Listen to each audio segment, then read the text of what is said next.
कौतुक करतो. थांबतो. धन्यवाद. यानंतर श्री राजदत्त मानकर, अध्यक्ष मराठा पाटील समाज संघटना बाळापूर, हे आपलं मार्गदर्शन करतील. अखंड महाराष्ट्राच्या आराध्य दैवत छत्रपती शिवाजी महाराजांना सर्वप्रथम अभिवादन करतो. तसेच ज्यांच्या नावाने फाउंडेशन चालवलं जातं ते वीर भगतसिंगांचं स्मरण करतो. आजच्या आपल्या स्वयंरोजगार मेळाव्याचे अध्यक्ष माननीय प्राध्यापक डी ए पाटील सर, त्यांच्या समोर असलेले आमचे सहकारी प्राध्यापक राजेश तारे सर, तसेच अमरावतीतून आलेले श्री ठाकरे साहेब व त्यांचे सहकारी,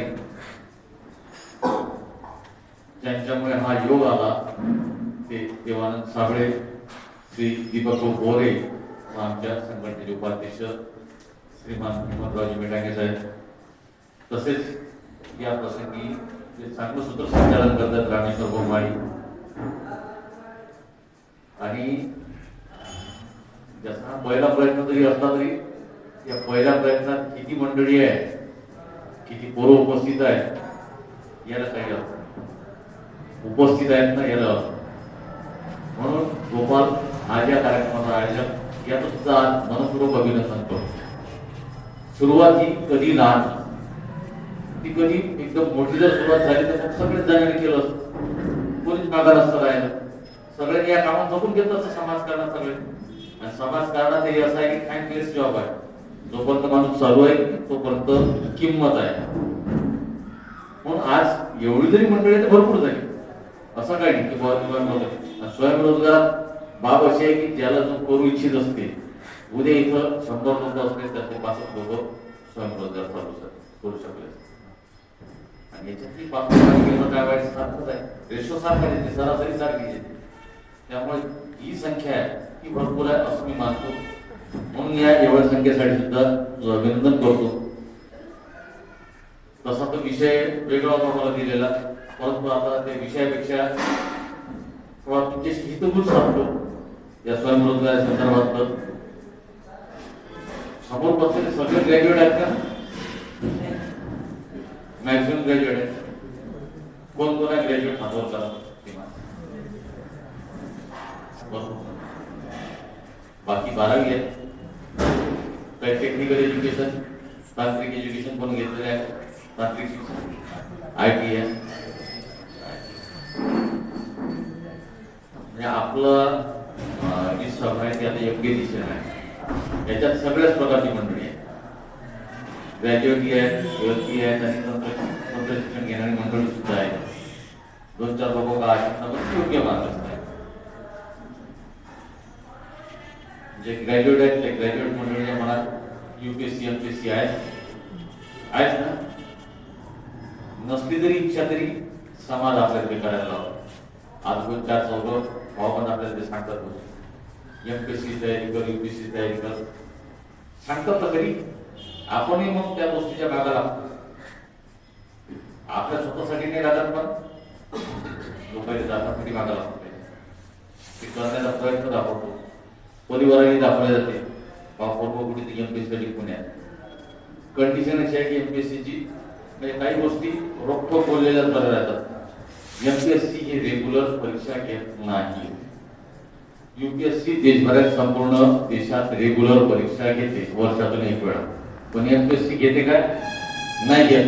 पण आपल्या सारा पागलपणा असा आहे की 150 जागा असतात मोजून 3 ते 4 वर्षात 150 जागा. आणि अभ्यास करणारे त्याच्या मागे लागणारे 10 लाख पोरं आहेत संपूर्ण महाराष्ट्रात.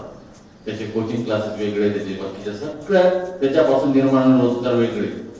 परंतु ते MPSCच्या भागात त्यात बाब अशी होते सर की आपला ग्रामीण विभागाचा फरक आहे. याचा जो बेस जो त्याला लागतो ते इंग्लिशचा तो मुळातच कच्चा असतो. त्याचे रेफरन्स बुक जे आहेत त्या संदर्भातलं आपलं आकलनही कच्चं असतं. पण तिथं त्या लाईन मध्ये मात्र याला उभं केलं जातं. मग तिथून आपण 3-4 वर्ष अभ्यास करून त्या लाईन बसत नाही तर निराशावाद येतो. मग इकडे काही करावं नाही वाटत. गावात कॅन्टीनची चांगली जागा असेल तर ती नाही टाकावं, ते कामही नाही करावं. तिकडे आपण सक्सेस होत नाही. कारण मोठं स्वप्न पाहिजे असते. स्वप्न नक्कीच मोठे भाव आहेत, काही शंकाच नाही. आमचा या तुषार की घरी सकाळी लवकर उठायला प्रयत्न करत असायला. हा 9 वाजेला पूजेल असते.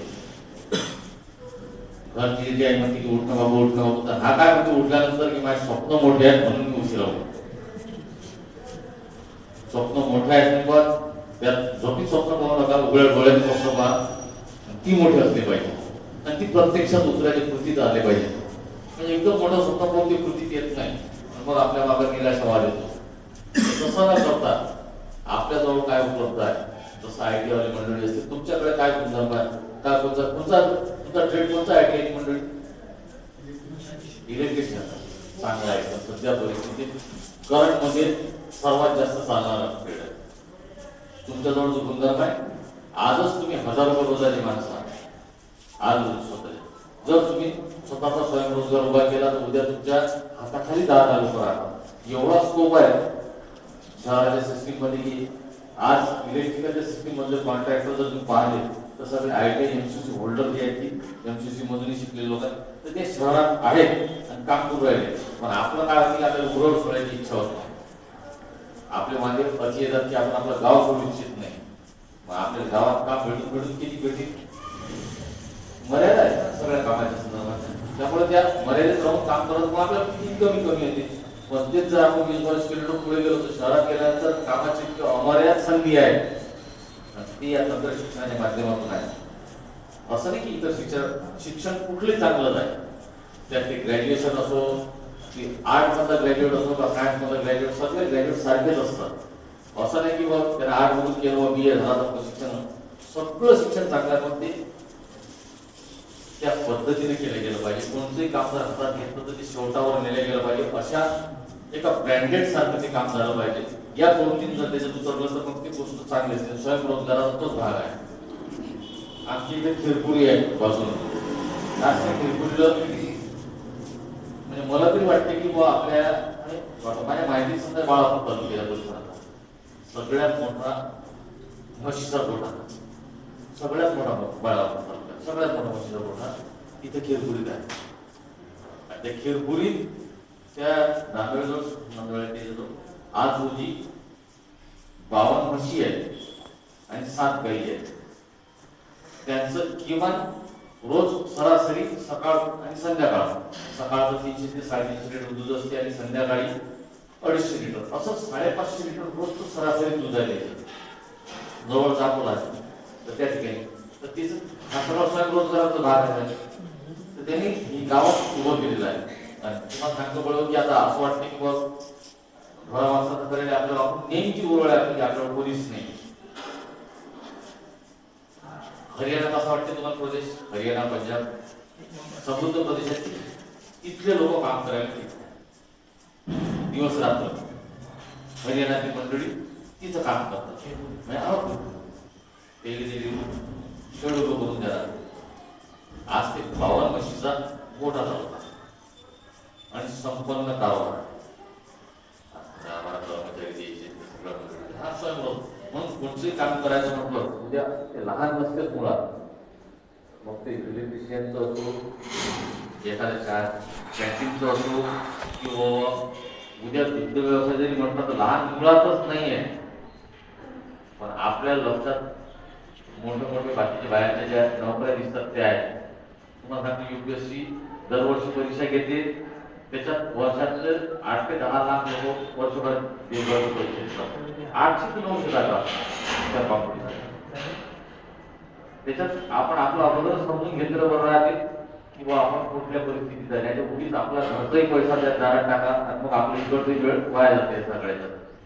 त्याच्यानंतर एक IBPS परीक्षा माहिती आहे तुम्हाला सगळे.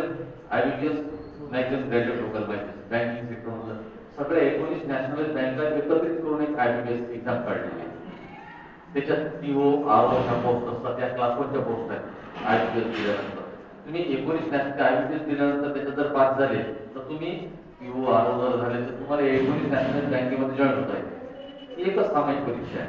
आणि त्याच्यानंतर फक्त SBI ची एक वेगळी परीक्षा आहे, ती IBPS मध्ये येत नाही. SBI त्याच्यासाठी तुम्ही तयारी करू शकता या सगळ्याच्या. आणि सोबत त्या क्लरिकलच्या पोस्ट असतात. PO आणि RO त्याच्या क्लास 1च्या पोस्ट आहेत त्याच्या, आणि जी क्लरिकलची ती क्लास 3ची पोस्ट आहे. पण आपण लक्ष त्या वरच्या याच्यात राहायचे आणि याच्यात त्याच्यापेक्षा जास्त चांगले पगार आहे, सगळ्यात जास्त फॅसिलिटीज आहेत. तुम्ही देशभरात काम करायला मिळते आणि काम करायला मिळाल्यानंतर तुम्हाला आता जनरली समजा आपण कुठूनही गेलो तरी 14% घरात कर्ज बांधतो, तुम्ही लोन काढलं 14% मिळते. या साधा हिंमत आहे त्याच्यात ते 4% कर्ज भेटते. सुविधा सगळ्याच आहेत, पण आपलं त्याच्या इकडे दुर्लक्ष आहे. त्याच्या जागा असतात लाखोच्या घरात, दरवर्षी जागा निघतात, दरवर्षी लाखोच्या घरात जागा नाही. जिथं कॉम्पिटिशन कमी होते तिथे आपण परीक्षा देत नाही, आणि जिथे कॉम्पिटिशन जास्त आहे तिथे आपला जो सगळ्या घरात पैसा खर्च करून जास्त असतो. पण स्वयंरोजगार क्षेत्रात तर म्हटलं तर अमर्याद संधी आहेत, आणि छोटे छोटे कोर्सेस आहे. आता काही तुम्ही जरी आता कोणी ग्रॅज्युएट झालं असेल किंवा कोणी तंत्रज्ञान घेतलं असेल, पण त्याच्या संलग्नित तुमच्या इलेक्ट्रिशियनच्या संदर्भात जर तुम्ही छोटे छोटे टेक्निकल कोर्सेस अजून जर केले, त्याच्यात डिझायनिंग आलं, ऑटोमेशन आलं, आणि व्हॅल्युएशनचे कोर्स आहेत. तुम्हाला व्हॅल्युएशन देता येईल. तुम्ही जर रजिस्ट्रेशन केलं तर जे ITI वाली मंडळी आहेत, तुम्ही इलेक्ट्रिशियनच्या संदर्भात तुम्हाला माहिती रजिस्ट्रेशन पुढे होतं तुमचं ठिकाण माहिती पुढे होतं. ITI केला तुम्ही, इलेक्ट्रिशियन मध्ये केला, तुमच्या सरांनी सांगितलं तुम्हाला पुढे रजिस्ट्रेशनचं पुढचं माहिती आहे का? विद्यार्थ्यांमध्ये रजिस्ट्रेशन इथं जर तुम्हाला स्वयंरोजगाराच्या माध्यमातून काम करायचं असतं, पुढे तुमचं स्वतः जर उभं करायचं असतं तर तुम्हाला लायसन्स काढावं लागेल. त्याची एक परीक्षा आहे सुपरवायझरची सगळे. तर ती परीक्षा तुम्हाला आता दूध डेअरी माहिती आहे आपल्या शनी मंदिर, त्या दूध डेअरीच्या समोर शनी मंदिर होतं, त्याच्या पाठीमागं विद्युत निरीक्षकाचं ऑफिस आहे. त्या ठिकाणी तुमचं रजिस्ट्रेशन होते. जर तुम्हाला माहिती नसेल तर तुम्हाला नंबर घेजा, तर मोबाईल जवळून घेजा. मी तुम्हाला थोडं मदत करेल. इलेक्ट्रिशियन मध्ये मंडळी आहे, त्यात तुमचं रजिस्ट्रेशन होते. पण त्याची एक परीक्षा असते, पहिले अगोदर तुमचे फॉर्म भरणं असतात, त्याच्यानंतर तुमची एक परीक्षा असते. ती परीक्षेतून झाली की तुम्हाला सुपरवायझर होता येईल. सुपरवायझर झाल्यानंतर मग तुम्हाला जे घरात मीटर लावतात, मीटर लावायच्या अगोदर त्या सुपरवायझरची सही जे MSB वगैरे आवश्यक असते, टेस्टिंग रिपोर्ट म्हणतात त्याची घरपोच सेवा पैसे असतात. आणि हा रोजगार पूर्वी उपलब्ध आहे, पण आपलं तिकडे दुर्लक्ष आपल्याला माहिती नाही. तर तुम्हाला ज्या मंडळीला करायचं त्या क्षेत्रात काम तुम्हाला नक्कीच त्या संदर्भात मार्गदर्शन करील. बाकीचे विषय खूप आहेत, चालेल सर बोलतील या संदर्भात. एवढं बोलतो आणि काही बोलतो. धन्यवाद. धन्यवाद.